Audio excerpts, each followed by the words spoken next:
É isso, e nós seguimos falando de eleições porque o ministro do Supremo Tribunal Federal, Luiz Roberto Barroso, autorizou o transporte gratuito no dia do voto.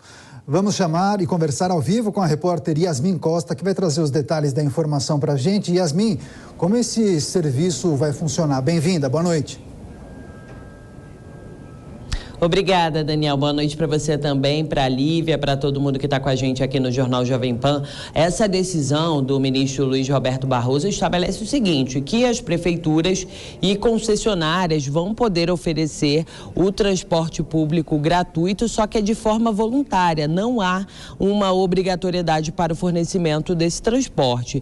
E as prefeituras, elas não podem ser responsabilizadas com medidas eleitorais e também por improbidade, mas elas precisam ficar atentas para evitar qualquer tipo de discriminação, vamos dizer assim, com relação à posição política das pessoas que estão sendo transportadas por esses veículos. O magistrado, ele também deixa claro que essa é uma medida que foi tomada no primeiro turno. Nessa decisão, o ministro, ele respondeu a um pedido, uma ação que foi apresentada lá no Supremo Tribunal Federal pelo partido Rede Sustentabilidade, que queria esclarecer alguns pontos, e ele lembrou que, como no primeiro turno, não achou razoável estabelecer a obrigatoriedade desse transporte público gratuito no dia do primeiro e agora também no segundo. Ele afirma que não é razoável manter esse transporte de forma obrigatória porque não há nenhuma previsão legal que estabeleça essa obrigatoriedade e que também não existe ali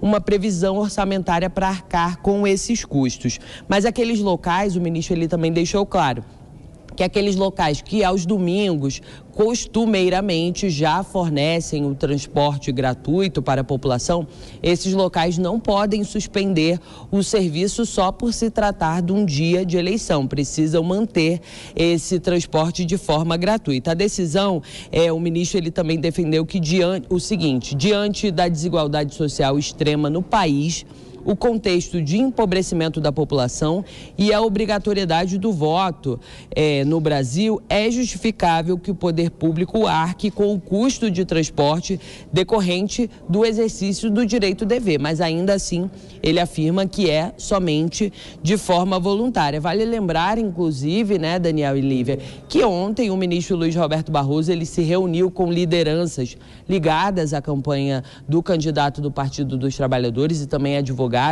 que foram ao Supremo Tribunal Federal justamente defender a obrigatoriedade desse transporte público em todo o país para a população, que eles afirmam que houve uma grande abstenção porque muitas pessoas não teriam ali o dinheiro necessário para se deslocar até o local dessa votação. Mas Barroso entendeu que mesmo diante de todo esse cenário, a obrigatoriedade não é respaldada em lei e que também não existe, como eu disse, um recurso ali orçamentário destinado para isso, e agora fica valendo fica facultado, né, às prefeituras e concessionárias oferecer esse serviço no dia 30 de outubro.